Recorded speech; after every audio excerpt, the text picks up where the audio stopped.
Africa Mobile, c'est une boîte panafricaine qui existe depuis 10 ans. On a 10 ans d'expérience et nous sommes la première plateforme de communication multicanal. Notre vision, c'est d'aider les entreprises à créer un lien fort avec leurs clients. Donc aujourd'hui, on a une plateforme qu'on appelle Mon Espace, où on a agrégé plusieurs solutions de communication telles que le SMS, la voix, le USSD, le WhatsApp, le RTM et le TTS qu'on a développé en 2023. Donc l'idée ici, c'est de faciliter la communication afin d'aider les entreprises, les associations, les ONG sur une seule plateforme de pouvoir communiquer et facilement. Je peux en prendre deux exemples, par exemple sur le SMS et la voix. Partons sur la voix, parce que nous sommes dans un pays où le taux d'analphabétisme est très élevé. On parlait de plus de 56%. Ce qui veut dire une bonne partie de la population sénégalaise ne sait pas lire.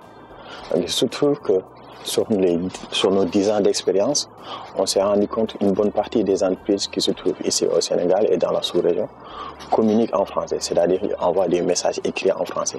Ce qui pose un problème parce qu'une bonne partie de la population ne sait pas lire. En ce sens, sur notre plateforme, sur Mon Espace, via la voix, on donne la possibilité à ces entreprises-là d'enregistrer un message vocal, disons en Wolof ou en Serer, avec la possibilité de l'envoyer directement comme appel téléphonique sur un numéro de téléphone ou de faire une campagne. Par exemple, sur la campagne, ils peuvent envoyer la voix sur 1000 voire 2000 numéros de téléphone, ce qui leur permettait d'être compréhensibles ou bien ce qui leur permettait à leur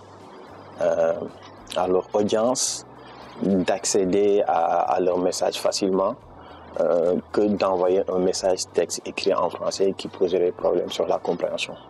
Conscient de la recherche et développement, à l'interne aussi, nous menons des activités. C'est-à-dire nous faisons la recherche et développement dans l'objectif de développer des solutions qui ont fort un potentiel d'impacter la vie des Sénégalais et la vie des Africains. Donc en ce sens aussi, nous avons développé une solution qui est basée sur l'intelligence artificielle, une solution qu'on appelle le text-to-speech.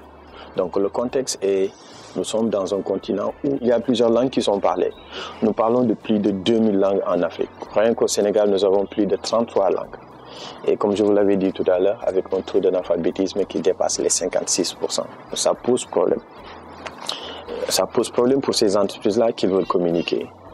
Si ces entreprises continuent à communiquer en français, ils ne vont pas, disons qu'ils seront limités à atteindre leurs objectifs parce qu'une bonne partie de la population parle pas le français. Donc en ce sens, nous, on a développé une solution où on dit à ces entreprises-là, continuez à écrire des messages en français et nous, on vous donne la possibilité de sortir une voix en Wolof.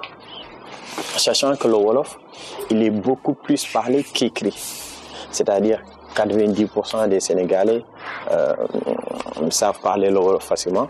Donc sur notre solution, vous écrivez un texte en français et on sort une voix en Wolof avec la possibilité maintenant de diffuser cette voix sur un numéro de téléphone ou de faire une campagne. Sur la campagne, vous pouvez l'envoyer à 1000, 100, 2000, ça va dépendre de vos contacts. Nous sommes conscients que le Wolof, ce n'est pas la seule langue qui est parlée ici au Sénégal.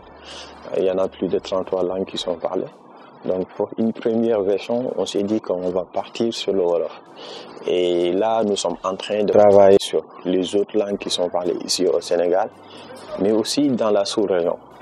Donc l'idée, c'est d'avoir sur notre plateforme une solution basée sur l'intelligence artificielle qui va aider les personnes qui veulent communiquer sur les langues locales parlées ici au Sénégal et dans la sous-région en même temps, pour dire qu'il y aura l'intégration de plusieurs langues qui vont suivre les mois à venir. On peut en dire dans le sens où nous avons la même solution. Sur notre plateforme, on a un module qui fait la traduction. Et il se trouve que Google vient de sortir aussi un module qui fait la traduction. En ce sens, on peut dire que oui, Google c'est un concurrent. Mais on sait tous que Google c'est une grande entreprise qui a les ressources pour collecter assez de données, mais aussi les ressources de calcul pour former une IA.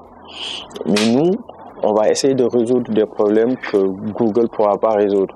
Il se trouve que sur le Wolof, quand on compte un chiffre de 1 jusqu'à 1000, 1000 on dit junne, et quand on compte en montant en espèces, junne veut dire 5000. Donc ces aspects-là, ce sont des choses que les natifs pourront résoudre facilement. Et je vous invite à aller tester la plateforme, leur moteur de traduction. Vous allez vous rendre compte qu'à date, ils n'ont pas résolu ce problème. Nous, on a eu à résoudre ce problème-là et aussi tout ce qui tourne autour de l'heure, la date, les chiffres. Et ce qui fait qu'on a un plus comparé au moteur de traduction que Google a mis en place. En ce sens, ça nous permet d'avoir un avance. L'autre aspect, c'est la voix. J'avais dit qu'aujourd'hui, c'est la voix. L'autre aspect, c'est la voix. Le Wolof, il est beaucoup plus parlé qu'écrit. Donc, il y a peu de personnes qui savent lire un Wolof texte écrit. Nous, sur notre plateforme, on a un module qui sait lire un texte écrit.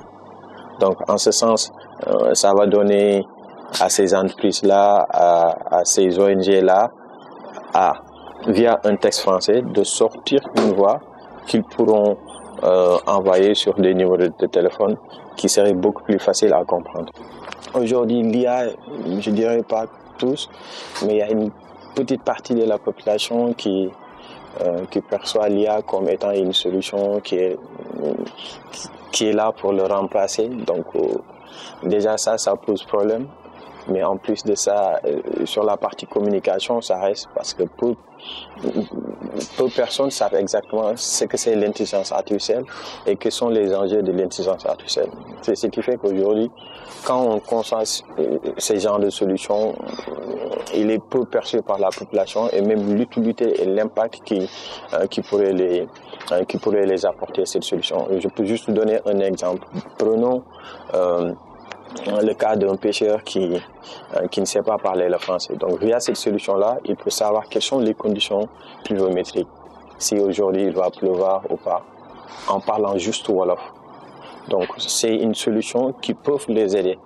Mais je pense qu'en ce sens, j'appelle les communautés d'intelligence artificielle et les entreprises qui font de l'IA à mieux vulgariser l'intelligence artificielle, à mieux vulgariser les impacts positifs que pourraient apporter ces solutions-là. On a plusieurs langues qui sont parlées dans nos pays et dans la sous-région. Ça fait que nous, en tant que communauté, on ne peut pas nier des relations. On ne peut pas nier des relations. Par exemple, au Sénégal, je peux dire qu'on a cette chance que entre Sérère et Diola, qu'on puisse taquiner. Mais il se trouve que quand on sort du Sénégal dans la sous-région, ça devient un peu difficile parce qu'il y a une barrière linguistique qui se pose. L'autre point, c'est qu'il se trouve que les solutions qui sont développées par les Européens ou bien par les Américains, souvent ils ne prennent pas en compte cette problématique-là parce que ça ne les regarde pas en quelque sorte. Donc en ce sens, c'est à nous, les Africains, de résoudre les problèmes qui nous concernent. Donc c'est sur cette base qu'on s'est dit qu'on va concevoir des solutions qui sont adaptées à nos réalités. Et il se trouve qu'aujourd'hui, l'intelligence artificielle a ce potentiel de pouvoir concevoir des solutions linguistiques, que ce soit sur la voix et même sur d'autres domaines tels qu'en computer vision.